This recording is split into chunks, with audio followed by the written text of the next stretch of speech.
제37편 회사의 분노, 주인공의 해고. 다음 날 아침 일본 열도가 발칵 뒤집혔다. 모든 스포츠 신문과 주간지의 일면은 온통 두 사람의 사진으로 도배되었다. 신비주의의 전설 자드, 매니저와 심야의 미래 포착, 베일에 쌓인 여가수의 금지된 사랑. 자극적인 제목과 함께 차 안에서 입을 맞추는 두 사람의 모습이 흐릿하지만 선명하게 박혀 있었다. 밤새 잠 못 이루고 서로를 위로하던 두 사람은 아침이 오자마자 기획사의 호출을 받았다. 기획사로 향하는 차 안의 공기는 무거웠다. 며칠 전 평범한 미래를 꿈꾸며 설레던 그들의 모습은 온데간데 없었다. 사치코는 창백한 얼굴로 아무 말 없이 창밖만 바라보았고 민주는 굳은 표정으로 핸들만 쥔 채 침묵했다. 회사에 도착하자 모든 직원들이 그들을 유령이라도 본 듯 피했다. 그들을 기다리고 있는 것은 차가운 격렬과 분노가 가득한 긴급 임원 회의실이었다.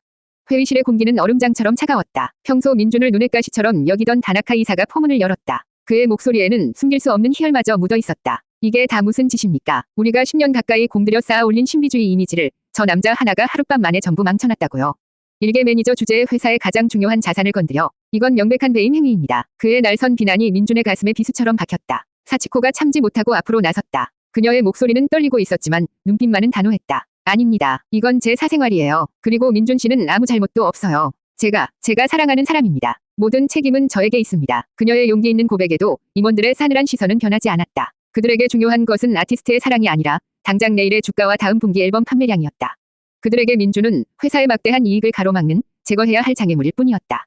사적인 감정으로 회사의 막대한 손실을 초래한 책임을 져야지. 당장 저 남자를 해고하고 공식 사과문을 발표해야 합니다. 회의실은 순식간에 민준을 향한 성토의 장으로 변했다. 그때까지 침묵을 지키고 있던 나가토 프로듀서가 무겁게 입을 열었다. 그의 시선은 민준을 향해 있었다. 그의 눈빛에는 실망과 안타까움, 그리고 차가운 결단이 뒤섞여 있었다. 이번 스캔들로 인한 이미지 실추와 경제적 손실은 상상을 초월하네. 어떻게든 수습을 해야지. 대중의 분노를 잠재울 희생양이 필요해. 나가토는 잠시 말을 끊었다가 최종 판결을 내렸다. 김민준 군, 오늘부로 당신을 해고하겠네. 우리 회사의 모든 시설에 대한 접근을 금지하고 앞으로 사치코 양에게 그 어떤 사적인 연락도 해서는 안 돼.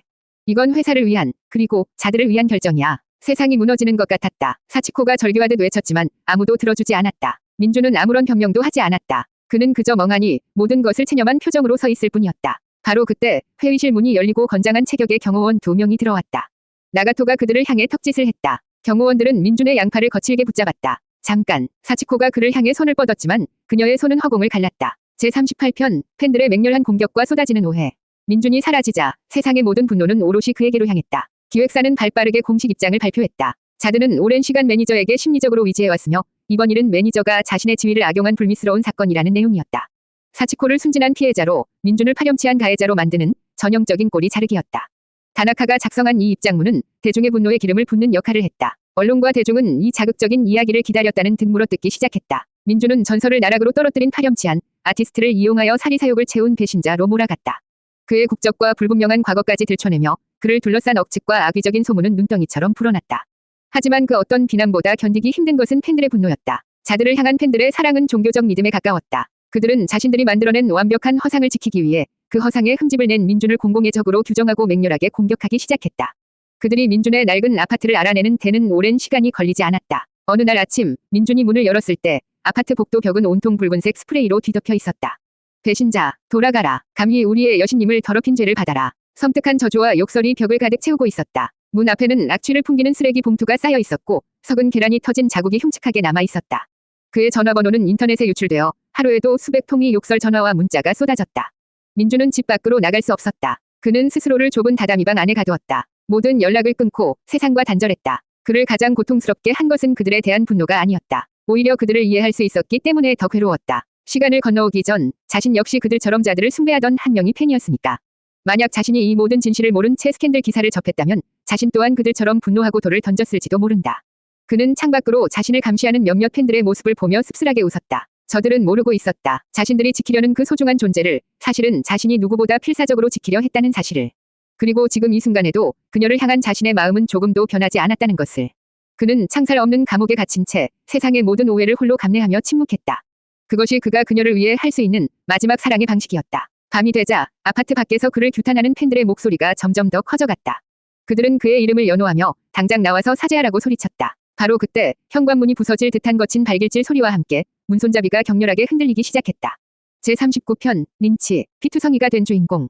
밤이 되자 아파트 밖에서 그를 규탄하는 팬들의 목소리가 점점 더 커져갔다.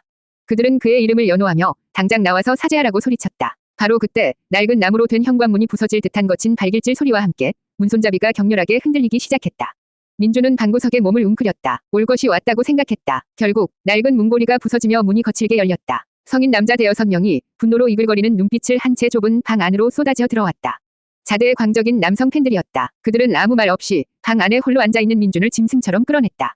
좁은 복도를 지나 아파트 뒤편의 어둡고 흐미진 골목길. 그들은 민준을 아스팔트 바닥에 내동댕이 쳤다. 내 놈이 김민준이냐. 대답할 틈도 없이 육중한 주먹이 그의 얼굴을 향해 날아왔다. 민준은 속수무책으로 바닥에 쓰러졌다. 비 오듯 쏟아지는 발길질. 그는 본능적으로 몸을 웅크려 머리와 복부를 감쌌다. 부서진 갈비뼈에 통증이 되살아나며 숨이 턱 막혔다. 감히 내까지 깨. 우리 자드 씨에게 무슨 짓을 한 거야. 너 같은 벌레 때문에 그녀의 커리어가 전부 망가지게 생겼다고. 책임져. 내 놈 목숨으로 책임지란 말이야. 그들은 분풀이를 하듯 욕설을 퍼부으며 폭력을 멈추지 않았다. 민준은 극심한 고통 속에서 의식이 흐려지는 것을 느꼈다. 입안에서 비릿한 피 맛이 번졌다. 그는 저항하지 않았다. 아니, 저항할 수 없었다. 어쩌면 이것이 자신이 짊어져야 할 죄값일지도 모른다고 그는 멍한 머리로 생각했다.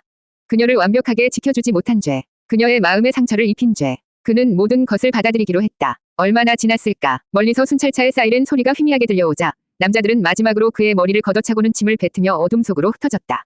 차가운 아스팔트 바닥에 버려진 채 민준은 가쁜 숨을 몰아쉬었다. 온몸이 만신창이가 되어 손가락 하나 까딱할 수 없었다. 흐릿한 시야 너머로 자신을 둘러싼 세상이 비정하게 느껴졌다. 그는 그녀를 구하기 위해 이곳에 왔다. 하지만 정작 자기 자신조차 구하지 못하는 무력한 신세가 되었다. 그는 피투성이가 된 얼굴로 밤하늘을 올려다보았다. 도시의 불빛에 가려 별 하나 보이지 않는 삭막한 하늘. 그녀는 지금쯤 무엇을 하고 있을까? 혼자서 울고 있지는 않을까? 육체의 고통보다 그녀를 더 이상 지켜줄 수 없다는 사실이 그의 마음을 더욱 아프게 찔렀다. 그의 의식이 어둠 속으로 가라앉는 순간 그는 생각했다. 그녀가 부디 안전하기를. 제40편 그녀의 고립, 흔들리는 믿음.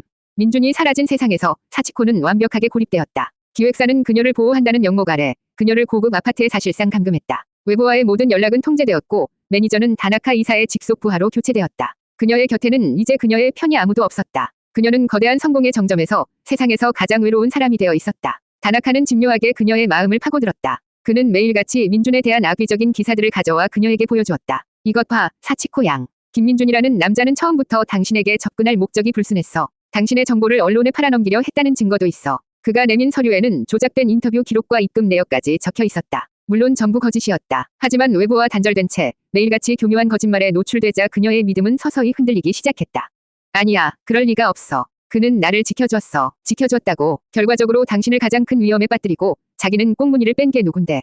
정말 당신을 사랑했다면 지금쯤 어떻게든 연락을 해오지 않았을까. 그런데 조용하잖아. 모든 걸 당신에게 뒤집어 씌우고 도망친 거라고는 생각 안 해봤나. 다나카의 말은 독화살처럼 그녀의 가장 약한 부분을 찔렀다. 왜 그는 연락이 없을까? 왜 자신의 결백을 주장하지 않을까? 그녀는 민준이 지금 피투성이가 된 채 골목길에 쓰러져 있다는 사실을 꿈에도 상상하지 못했다.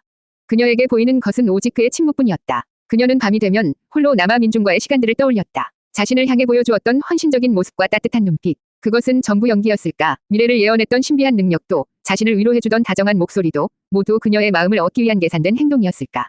사랑과 위심이 그녀의 마음속에서 처절하게 싸웠다. 그를 믿고 싶었지만 그가 남긴 침묵이라는 공백은 위심이 자라나기에 너무나도 좋은 토양이었다. 다나카는 그녀의 믿음의 마지막 쇠기를 받기로 결심했다. 그는 전문가를 고용해 민준이 과거 타블로이드 잡지사로부터 거액의 돈을 받은 것처럼 보이는 가짜 은행 거래 내역서를 만들었다. 그리고는 그것을 마치 엄청난 비밀을 알려주는 것처럼 그녀에게 건넸다. 미안하군, 사치코 양. 이런 걸 보여주게 되어서. 하지만 이게 현실이야. 그 남자는 처음부터 돈을 노리고 당신에게 접근했던 거야. 사치코는 떨리는 손으로 서류를 받아들었다. 그녀의 눈에 선명한 입금 내역과 그의 이름이 박혀 있었다. 하늘이 무너지는 것 같았다. 그녀의 마지막 믿음이 산산조각 나고 있었다. 제41편, 닿지 못한 편지, 엇갈리는 진심. 다나카가 보여준 가짜 은행 거래 내역서는 사치코의 마지막 믿음을 산산조각 냈다. 하늘이 무너지는 것 같았다. 그녀의 눈에 선명한 입금 내역과 그의 이름이 박혀 있었다. 그동안 그가 보여주었던 모든 헌신과 진심이 저 숫자들 앞에서 추악한 거짓으로 전락하는 순간이었다. 그녀는 더 이상 그를 변호할 수도 믿을 수도 없었다. 그는 그저 자신의 성공을 발판 삼아 한몫 챙기려 했던 교활한 사기꾼에 불과했다. 며칠 동안 그녀는 유령처럼 살았다. 식사를 거부했고 잠을 자지 못했다. 그녀를 지탱해주던 모든 것이 사라진 지금 그녀는 살아갈 이유를 찾지 못했다. 음악도 더 이상 그녀에게 위로가 되지 못했다. 모든 노래에 그의 그림자가, 그의 거짓된 미소가 어른거렸다. 그녀는 기타를 부숴버리고 싶었고 자신이 쓴 모든 가사를 찢어버리고 싶었다. 하지만 지독한 절망 속에서도 아주 작은 불씨 하나가 그녀의 마음속에서 꺼지지 않고 있었다. 의심, 아니 어쩌면 희망일지도 모르는 감정이었다. 정말 그 모든 것이 거짓이었을까? 텅 빈 공원에서 오직 자신만을 위해 노래를 청하던 그의 애틋한 눈빛마저도 그녀는 미쳐버릴 것 같았다. 그의 진심을 직접 확인해야만 했다. 그에게서 직접 모든 것은 거짓이었다는 말을 듣기 전까지는 결코 무너질 수 없었다. 그녀는 감시의 눈을 피해 몰래 편지를 썼다. 펜을 쥔 손이 가늘게 떨렸다. 몇 번이고 쓰고 지우기를 반복하며 그녀는 자신의 모든 혼란과 그리움을 작은 편지지 위에 쏟아냈다. 민준 씨에게 이 편지가 당신에게 닿을 수 있을지 모르겠습니다. 모두가 당신이 나를 속였다고 말합니다. 당신이 보여준 모든 것이 거짓이었다고 말합니다. 정말 그런가요? 당신이 누구든 어디서 왔든 상관없어요. 그저 당신의 진짜 마음이 무엇이었는지 단 한마디만이라도 듣고 싶습니다. 사치코가. 편지를 완성한 그녀는 그것을 어떻게 전달할지를 고민했다. 그녀의 모든 행동은 감시당하고 있었다. 그때 그녀에게 새로 배정된 젊은 여성 스태프가 떠올랐다. 그녀는 언제나 자신에게 친절했고 가끔씩 동정심 어린 눈빛을 보내곤 했다. 사치코는 마지막 희망을 걸고 그녀를 자신의 방으로 몰래 불렀다. 부탁이 있어요. 아무도 모르게 이 편지를 이 주소로 전해주실 수 있나요? 제 인생이 걸린 일이에요. 젊은 스태프는 잠시 망설이는 듯했지만 이내 비장한 표정으로 고개를 끄덕였다. 그녀는 사치코의 손에서 편지를 받아들고 아무도 모르게 방을 빠져나갔다. 사치코는 그녀의 뒷모습을 보며 간절하게 기도했다. 하지만 그 편지는 민준에게 닿지 못했다. 그녀의 마지막 희망이었던 젊은 스태프는 다나카가 심어놓은 사람이었다. 편지는 곧장 그의 손에 들어갔다. 다나카는 편지의 내용을 읽고는 격렬적인 미소를 지으며 그것을 갈갈이 찢어 쓰레기통에 버렸다. 같은 시각 민준은 팬들에게 린치를 당한 채 골목길에 쓰러져 의식을 잃어가고 있었다. 그리고 사치코는 오지 않을 그의 답장을 기다리며 마지막 남은 희망의 불씨가 서서히 꺼져가는 것을 속수무책으로 지켜보고 있었다. 제42편 병실에 쓰러진 그녀, 재발한 병마. 오지 않는 답장을 기다리며 사치코의 희망은 서서히 재가 되어갔다. 하루, 이틀, 일주일. 시간은 무심하게 흘러갔고 그의 침묵은 그녀에게 가장 잔인한 대답이 되었다. 그녀는 이제 다나카가 들려주는 거짓말을 의심 없이 믿기 시작했다. 민준은 자신을 이용하고 버린 파렴치한 배신자였다. 사랑이라고 믿었던 모든 것이 사실은 잘 짜인 연극이었을 뿐이다. 마음이 무너지자 몸도 함께 무너져 내렸다. 극심한 스트레스와 불면 그리고 마음의 병은 그녀의 몸을 빠르게 잠식했다. 그녀는 음식을 거의 넘기지 못했고 밤에는 악몽에 시달렸다. 잦은 기침과 현기증이 그녀를 괴롭혔지만 그녀는 누구에게도 아프다는 말을 하지 않았다. 동정받고 싶지 않았다. 하지만 그녀의 창백한 얼굴과 수척해진 몸은 그녀가 거대한 절망의 늪에 빠져 있음을 여실히 보여주고 있었다. 다나카는 그녀의 믿음의 마지막 쇠기를 받기로 결심했다. 그는 그녀가 완전히 무너졌을 때 그녀의 모든 권리를 빼앗을 계획이었다. 그는 전문가를 고용해 민준이 과거 타블로이드 잡지사로부터 거액의 돈을 받은 것처럼 보이는 가짜 은행 거래 내역서를 만들었다. 그리고는 그것을 마치 엄청난 비밀을 알려주는 것처럼 그녀에게 건넸다. 미안하군, 사치코 양. 이런 걸 보여주게 되어서. 하지만 이게 현실이야. 그 남자는 처음부터 돈을 노리고 당신에게 접근했던 거야. 사치코는 떨리는 손으로 서류를 받아들었다. 그녀의 눈에 선명한 입금 내역과 그의 이름이 박혀 있었다. 하늘이 무너지는 것 같았다. 그녀의 마지막 믿음이 산산조각 나고 있었다. 다나카는 그녀가 회복할 시간을 주지 않았다. 그는 쇳불도 당김에 빼냈다고 다음 앨범의 콘셉트 회의를 소집했다. 회의실에는 나가토 프로듀서를 비롯한 모든 임원들이 모여 있었다. 다나카는 의도적으로 민준이 과거에 반대했던 상업적인 광고 음악들을 그녀에게 제안하며 그녀를 압박했다. 사치코 양, 이제는 정신 차릴 때도 됐잖아. 그 남자 때문에 회사가 입은 손실이 얼마인 줄 알아. 이 광고들만 찍으면 모든 걸 만회할 수 있어. 이건 당신이 해야 할 최소한의 책임이야. 그의 모욕적인 말에 사치코는 아무런 대꾸도 하지 못했다. 그녀는 자리에서 일어나려 했지만 다리에 힘이 들어가지 않았다. 시야가 흐려지고 세상이 빙글 돌기 시작했다. 그녀는 회의실 테이블을 붙잡고 간신히 버텼지만 결국 그대로 정신을 잃고 바닥으로 쓰러졌다. 그녀가 눈을 뜬 곳은 하얗고 차가운 병실이었다. 낯익은 곳, 몇 년 전 암 치료를 받았던 바로 그 병원이었다. 온몸에 소름이 돋았다. 며칠간의 정밀 검사 끝에 담당 의사는 절망적인 결과를 통보했다. 그의 얼굴에는 무거운 그늘이 드리워져 있었다. 유감스럽지만 재발했습니다. 이전보다 진행 속도가 더 빠릅니다. 당장 모든 활동을 중단하고 항암 치료에만 전념해야 합니다. 세상이 무너져 내리는 것 같았다. 왜 하필 지금일까? 가장 믿었던 사람에게 배신당하고 세상으로부터 고립된 지금. 그녀는 혼자였다. 그녀의 곁에서 괜찮다고 지지 말라고 말해줄 사람은 이제 아무도 없었다. 기획사는 대외적으로 그녀가 스캔들로 인한 과로로 쓰러졌다고 발표했다. 그녀의 병마저도 민준을 향한 비난의 도구로 이용되고 있었다. 그녀는 하얀 병실 침대에 누워 텅 빈 천장을 바라보며 조용히 눈물을 흘렸다. 그녀의 길고 길었던 싸움이 가장 절망적인 형태로 다시 시작되고 있었다.